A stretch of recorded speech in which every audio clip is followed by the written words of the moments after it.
essayer de décortiquer un verset.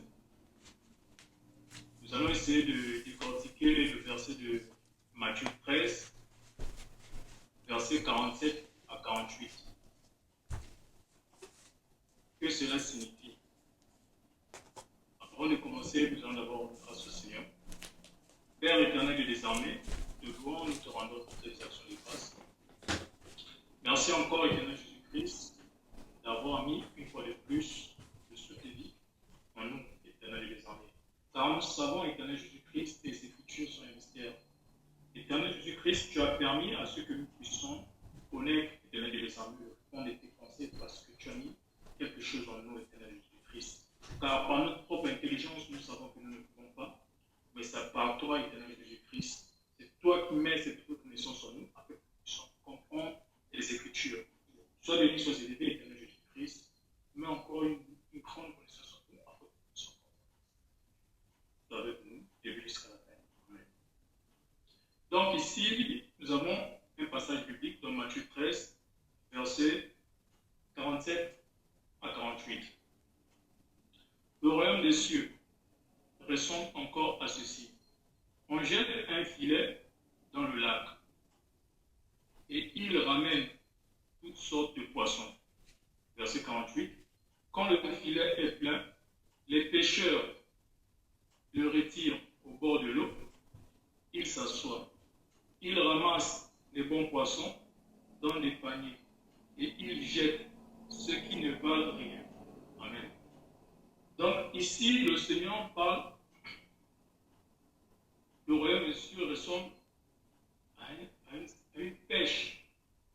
Le royaume des cieux ressemble à des pêcheurs qui pêchent des poissons et qui font le tri de ces poissons. Des bons poissons sont gardés et les mauvais poissons sont jetés.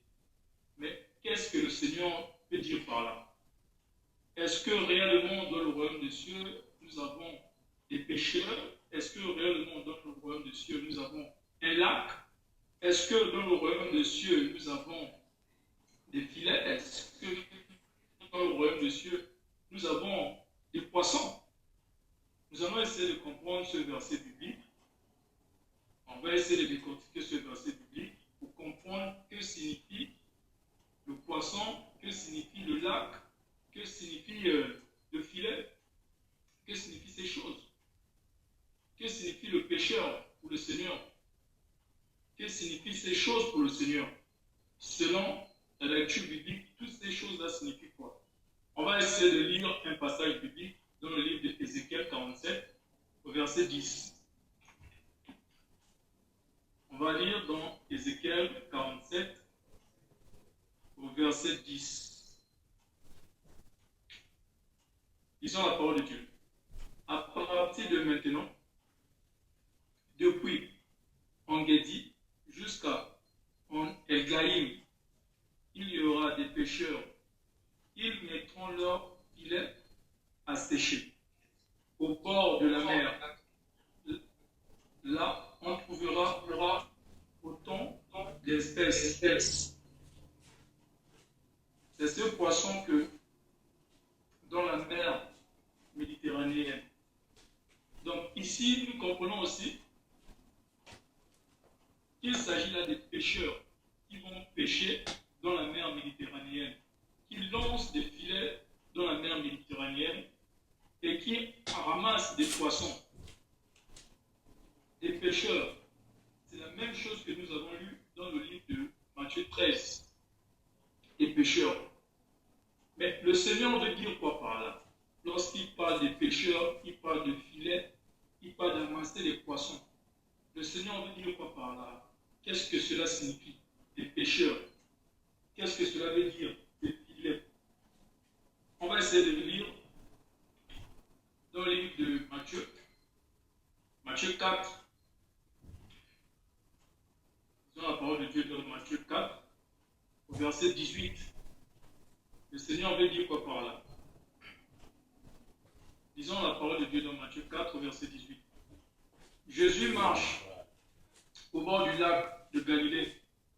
Il voit deux frères, Simon, qu'on appelle Pierre, et André, son frère. sont des pécheurs. Et ils sont en train de jeter un filet dans le lac. Jésus leur dit, venez avec moi, et je ferai de vous des pécheurs d'hommes. Amen. Ici, c'est Jésus qui marchait au bord du lac de Galilée. Jésus marchait et il rencontre des frères, Pierre et André, en train de pécher. Et par la suite, le Seigneur va leur dire, laissez ça, suivez-moi, je ferai de vous des pécheurs d'hommes. Mais pourquoi le Seigneur dit à ses frères de lui suivre afin de leur faire des pécheurs d'hommes? Donc nous comprenons que le Seigneur va les utiliser comme étant pécheurs. D'abord, physiquement, ils avaient une profession de pécheurs. Là, ils pêchaient des poissons physiques.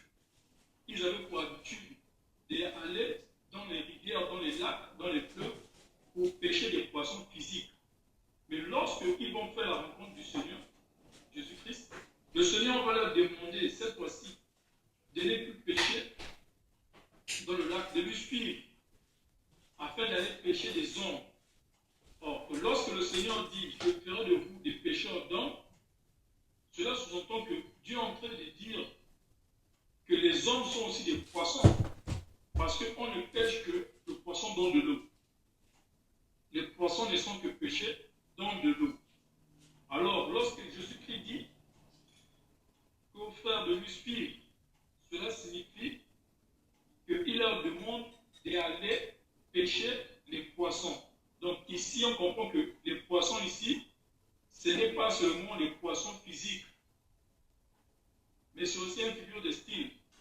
C'est des poissons spirituels. Pour Dieu, donc, les hommes sont aussi des poissons. Donc nous comprenons que les hommes sont aussi des poissons. Et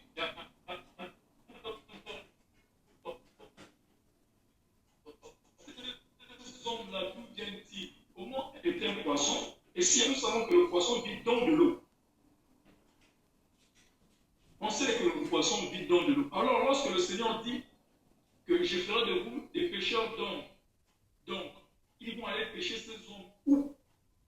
Et nous savons que pour faire une pêche, on fait une pêche dans de l'eau. Alors le Seigneur va leur demander d'aller pêcher les hommes. Mais ce serait où? Où est-ce qu'ils iront pêcher ces hommes? Pour comprendre où est-ce que le Seigneur fait allusion que ces hommes sortiront, on va lire Apocalypse 17 au verset 15. Où est-ce que le Seigneur va les envoyer pour aller pêcher les hommes? Apocalypse 17 au verset 15. Lisons la parole de Dieu dans Apocalypse 17 au verset 15. Ensuite, l'ange me dit, tu as vu le bord de l'eau où habite la prostituée, c'est-à-dire la grande ville. Là sont des peuples, des foules, des pays et des gens de toute langue. Amen. Donc ici, on comprend que la foule que l'ange parle à l'apôtre Jean, ce n'est que les eaux. Donc ici, les eaux signifient aussi la foule. Les eaux, les lacs, les rivières, les fleuves, les mers, signifient aussi une foule de personnes, un peuple, un continent, un bon nombre de personnes, un groupe de personnes. Donc, lorsque le Seigneur Jésus-Christ dit aux deux frères de leur suivre et qu'ils feront d'eux des pécheurs d'hommes, il veut dire par là qu'ils iront plus pécher dans la rivière physique, dans le fleuve physique, ils n'iront plus pécher dans le lac de Galilée, mais ils iront maintenant pécher cette fois-ci dans la foule. Et la foule ici est représentée comme l'eau. Donc, lorsque le Seigneur Jésus a vu André et Pierre en train de pécher, spirituellement, il a déjà vu comment ils sont en train de pécher les gens dans les nations. Ils sont en train de pécher les gens dans sont en train de prendre les gens dans les peuples. Donc ces gens-là, le Seigneur les appelle aussi des poissons. Donc nous comprenons que lorsque le Seigneur Jésus-Christ dit à André et Pierre que suivez-moi, je ferai de vous des pécheurs d'hommes, il veut dire par là que vous allez maintenant pécher dans les peuples. Vous allez maintenant pécher des hommes dans les peuples. Donc ces hommes-là sont signifiés comme des poissons. Pour bien comprendre, on va essayer de lire le livre d'Exode, Exode 2. Lisons la parole de Dieu dans Exode 2.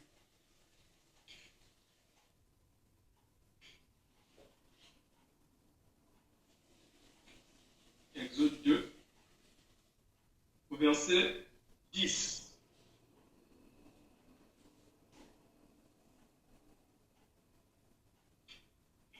Exode, au verset 10.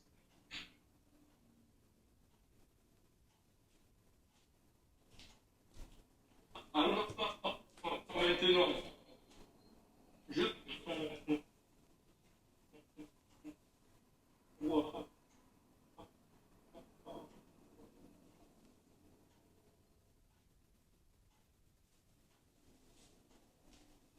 c'est 10. Voilà. L'enfant grandit du roi d'Égypte. Celle-ci, je l'ai retirée de l'eau. C'est pourquoi je vais l'appeler Moïse. Alors nous comprenons que la fille de Pharaon qui a pris Moïse dans le Nil, qui a fait sortir Moïse des eaux, c'est elle qui a péché Moïse. Le Seigneur a permis que cette fille puisse prendre Moïse des eaux. Mais on va essayer de comprendre l'histoire de Moïse. Pourquoi Moïse est arrivé dans les eaux? Moïse est arrivé dans les eaux pendant le temps de Moïse. Pharaon voulait faire tuer tous les enfants mâles d'Israël. Tous les enfants mâles, Pharaon avait décidé de les faire tuer. Et par la suite, la mère de Moïse va prendre son fils, va le mettre dans une corbeille. En le mettant dans une corbeille, elle va le poser dans le Nil. Et là, l'enfant va être attiré par les courants d'eau. Attiré par les courants d'eau, la fille de Pharaon allait aussi se baigner. En se baignant, elle aperçoit une corbeille. Et c'est là où elle prend cette corbeille, elle découvre qu'il y a un enfant, garçon. Et c'est là où elle dit que je vais garder cet enfant et je lui donnerai le nom de Moïse qui signifie tirer des eaux. Donc, on voit là que la fille de Pharaon fait le geste, c'est un geste qui veut dire qu'elle a péché Moïse. Donc, Moïse a été péché des eaux. Donc, Moïse aussi, ici, c'est un poisson. Donc, ici, nous comprenons aussi que la fille de Pharaon est comme un pécheur qui a péché Moïse des eaux, parce qu'elle a sorti Moïse des eaux. Et lorsque Moïse sort des eaux, Moïse va grandir et il a fait la rencontre du Seigneur. Nous connaissons l'histoire de Moïse.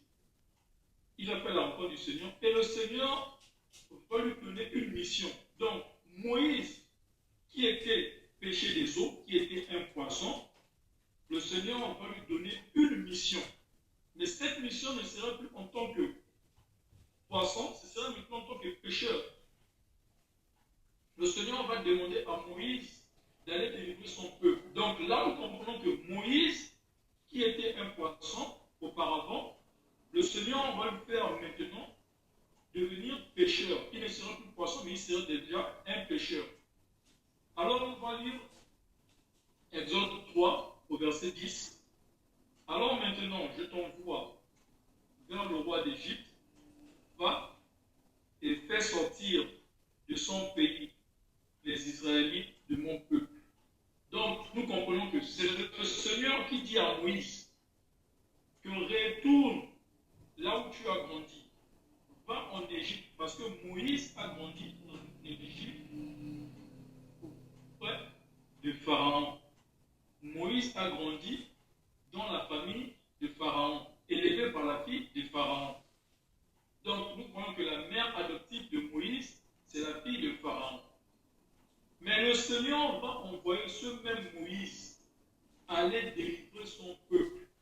Donc, Moïse ici joue maintenant le rôle des pécheurs.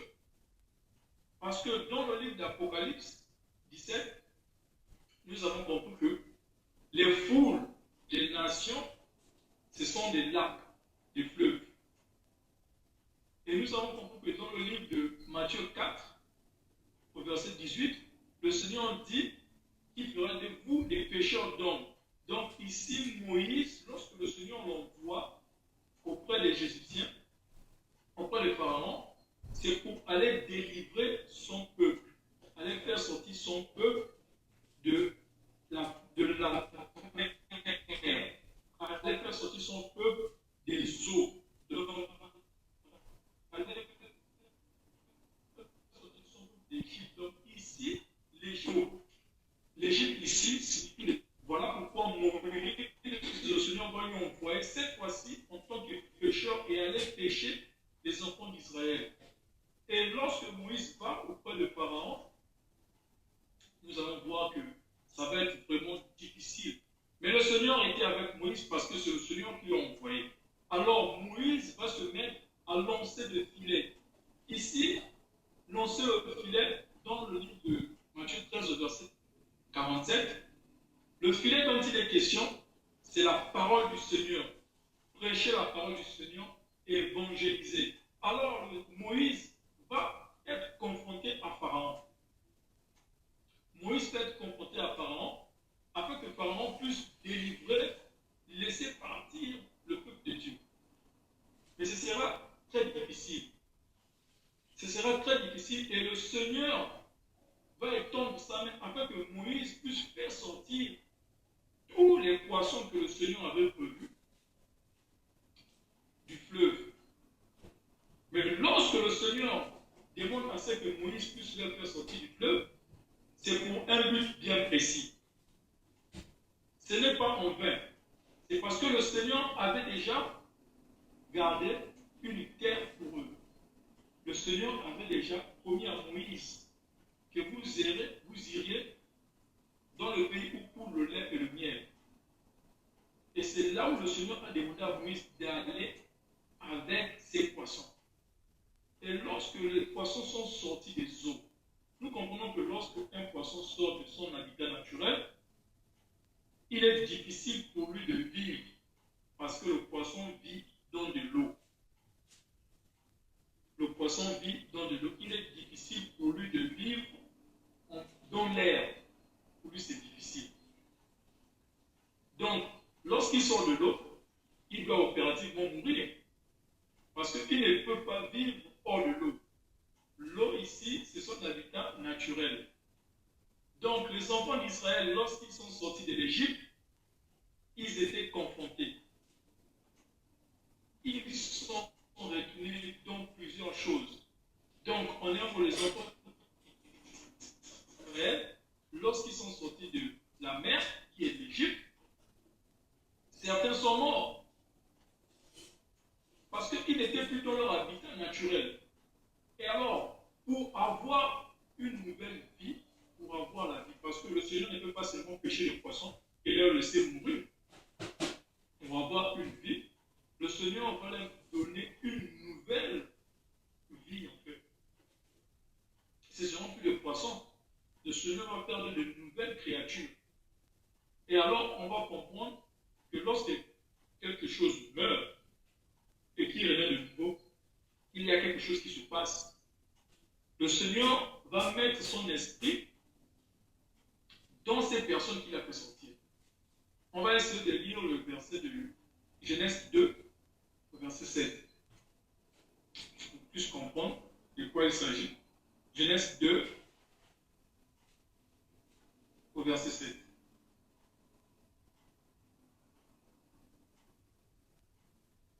Lisons la parole de Dieu dans Genèse 2, au verset 7. Le Seigneur Dieu prend de la poussière du sol et il forme un être humain, puis il souffle dans son nez le souffle de vie et cet homme devient un être vivant. Ah. Donc, lorsque le Seigneur fait sortir quelqu'un de l'eau, lorsque le Seigneur fait sortir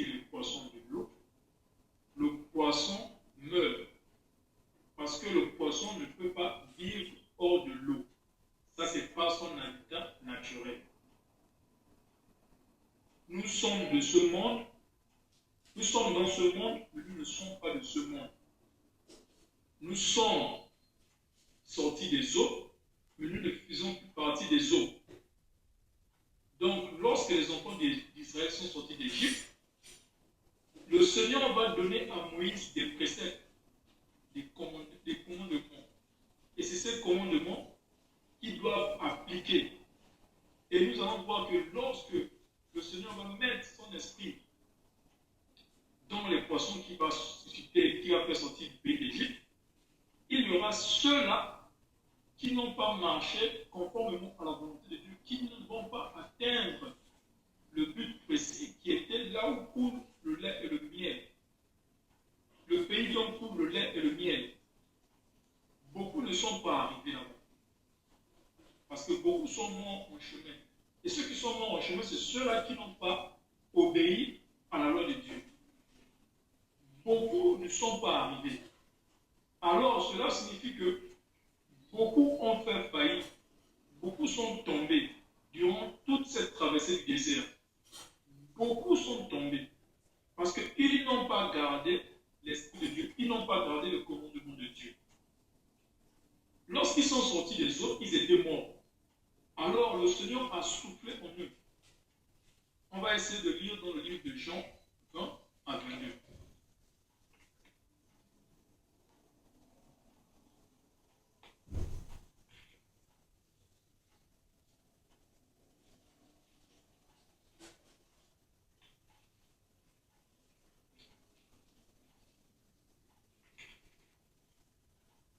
Jean 20 à 22. Après ces paroles, recevez l'Esprit Saint. Et lorsque le Seigneur met son souffle de vie, cela veut dire qu'il lui donne son Saint-Esprit. Il lui donne l'Esprit Saint. Et c'est ce Saint-Esprit-là qui te fait naître de nouveau.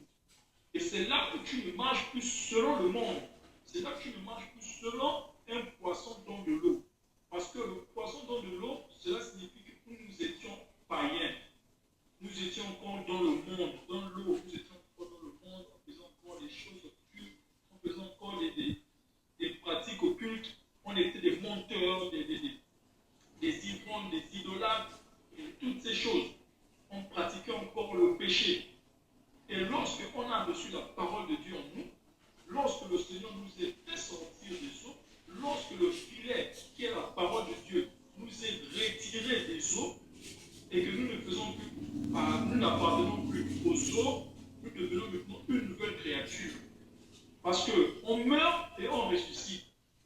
On meurt et on est de nouveau. Et lorsque on est de nouveau, on a maintenant une nouvelle identité, qui est le Saint-Esprit qui habite en nous. Et lorsque le Saint-Esprit habite en nous, nous ne marchons plus selon les païens. Nous ne marchons plus selon le monde. Nous ne marchons plus selon les eaux. Donc nous devenons une nouvelle créature. Et cela fait en sorte que nous devons marcher selon les préceptes de Dieu. Nous devons marcher selon la volonté de Dieu. Donc lorsque le Seigneur dit à André et Pierre, que suivez-moi, je ferai de vous des pécheurs d'hommes. Il voulait justement dire qu'ils vont aller partout dans le monde propager la bonne nouvelle afin que toutes les personnes qui vont recevoir cette bonne nouvelle se répandent. Et lorsqu'ils vont se repentir de leurs péchés, de leurs abominations, de leur vieil homme, ils deviendront une nouvelle créature. Et lorsqu'on devient une nouvelle créature, toutes les choses anciennes sont passées. Nous sommes nés de nouveau, ni par le sang, ni par la chair, mais par la volonté de Dieu. Donc cela veut dire par là que lorsqu'on sort des eaux, on n'est plus des poissons. On est une nouvelle créature. Des poissons bons, des poissons différents. Une nouvelle créature. Et là, on va lire dans le livre d'Ézéchiel 36. Ézéchiel 36, au verset 24 à 27. Ézéchiel 36.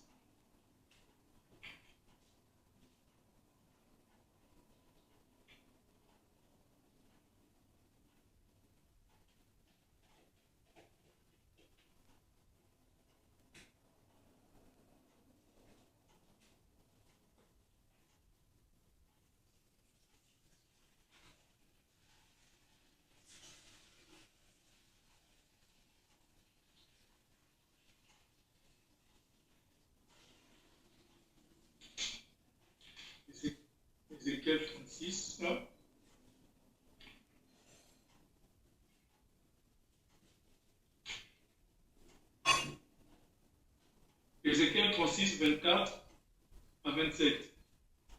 Je vous retirerai du milieu des autres peuples et des pays où vous habitez. Je vous rassemblerai. Je vous ramènerai sur votre terre. Je verserai sur vous une eau pure et vous serez purs. Je vous purifierai de toutes vos actions impures que vous faites pour les faux dieux. Je vous donnerai un cœur nouveau. Je mettrai en vous un esprit nouveau. J'enlèverai vos cœurs de pierre et je vous donnerai un cœur de chair. Je mettrai en vous mon esprit. Ainsi, je vous rendrai capable d'obéir à mes lois, de respecter, de faire ce que je vous ai commandé. Donc ici, nous comprenons que le Seigneur, après nous avoir péché, après nous avoir sortis des eaux, il ferait de nous de nouvelles créatures.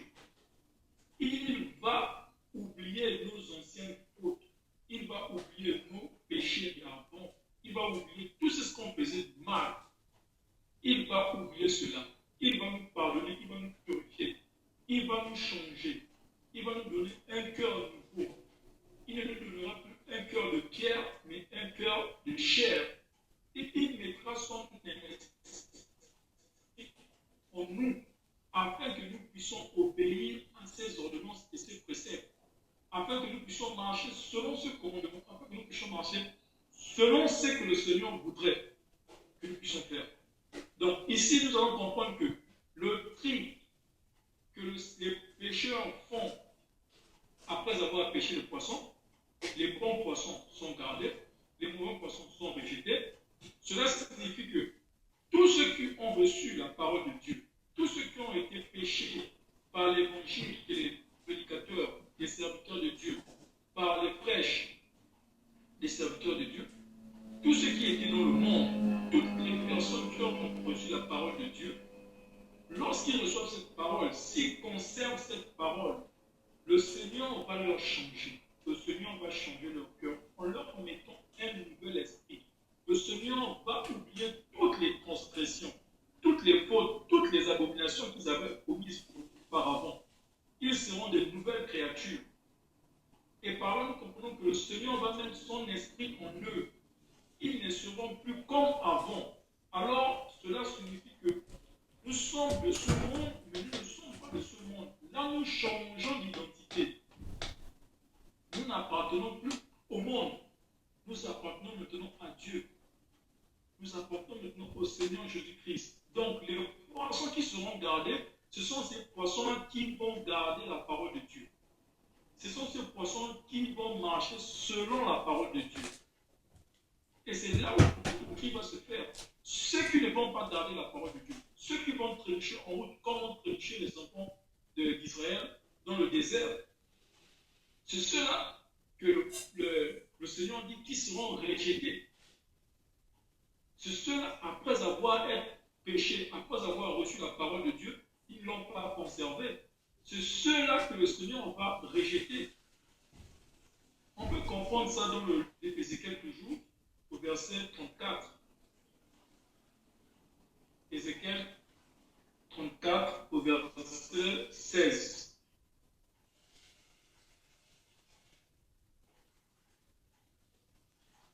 Ézéchiel 34, au verset 16. Le mouton perdu, j'irai le chercher. Celui qui est loin, celui qui s'éloigne, je le ramènerai. Celui qui a une patte cassée, je le soignerai. Celui qui est malade, je lui rendrai des forces. Mais celui qui est gros et fort, je le supprimerai. Je serai un berger juste. Alors, on comprend que le Seigneur va prendre ceux qui sont bien et ceux qui ne sont pas bien. Même ceux qui sont malades, il va leur guérir. Ceux-là qui ont des défauts, le Seigneur va arranger ça. Il suffit de garder, il suffit de marcher dans la sanctification. Il suffit a de faire une bonne récompense d'accepter le Seigneur Jésus-Christ. Afin que le Seigneur fasse de toi un enfant de distinction. Parce que là, le Seigneur va faire un tri des bons poissons et des mauvais poissons. On va lire dans le livre de Luc, Luc 19, verset 10. Lisons la parole de Dieu dans Luc 19.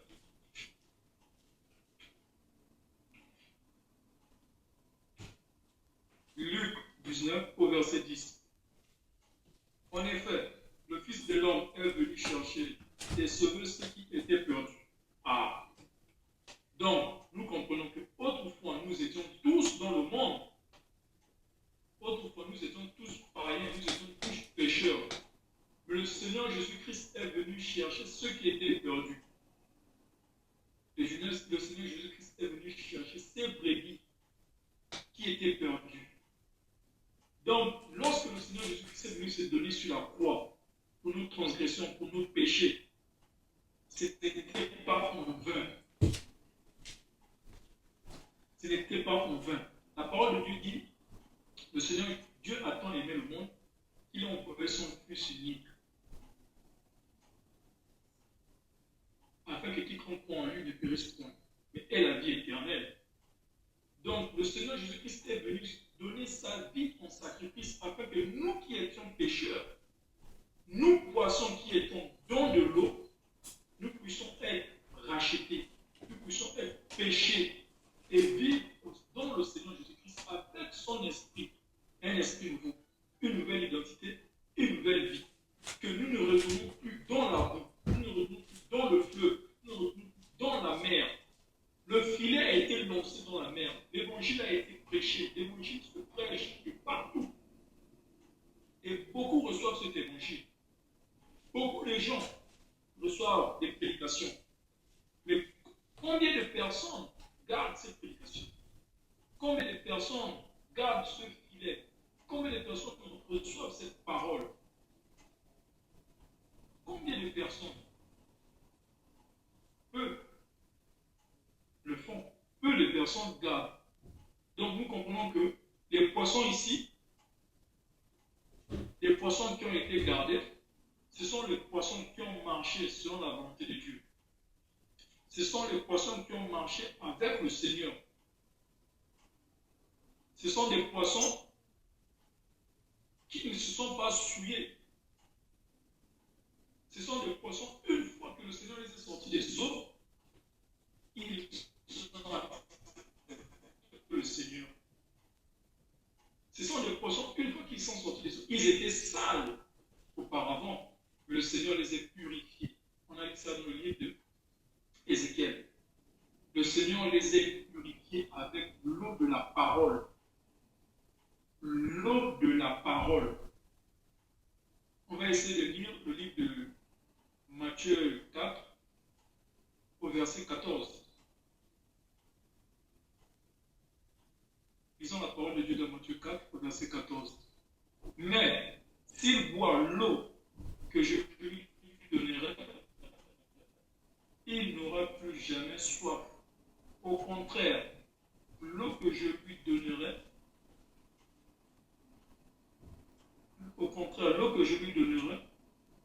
deviendra en lui une source, et cette source donne la vie avec Dieu pour toujours.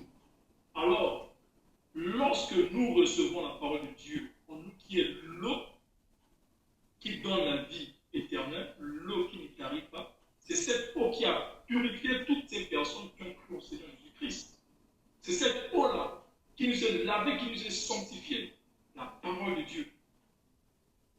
C'est cette eau-là qui nous est nettoyée de nos péchés, de nos tâches, de nos iniquités, afin que nous puissions être de bons poissons auprès du Seigneur et de rentrer dans le royaume de Dieu.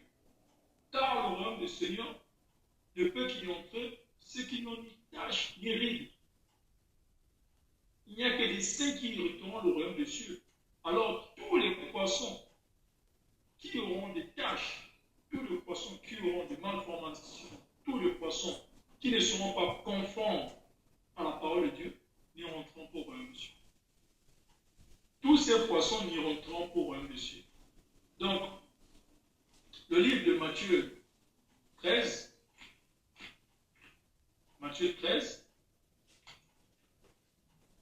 au verset 47 à 48,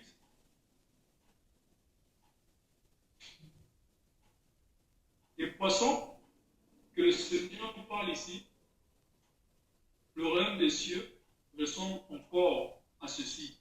On jette un filet dans de l'eau, dans le lac, et il ramène toutes sortes de poissons.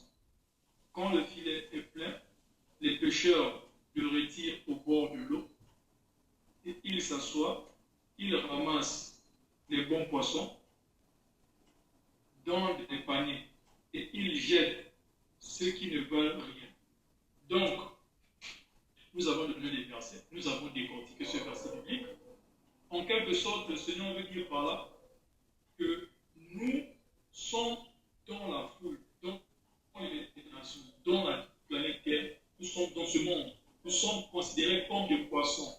Et lorsque le Seigneur nous pêche à travers des paroles, des enseignements, des prédications, de ces pécheurs qui sont juste ses serviteurs, qu'il envoie, comme André et Pierre, qui sont allés, que le Seigneur a demandé de faire d'eux des pécheurs d'hommes.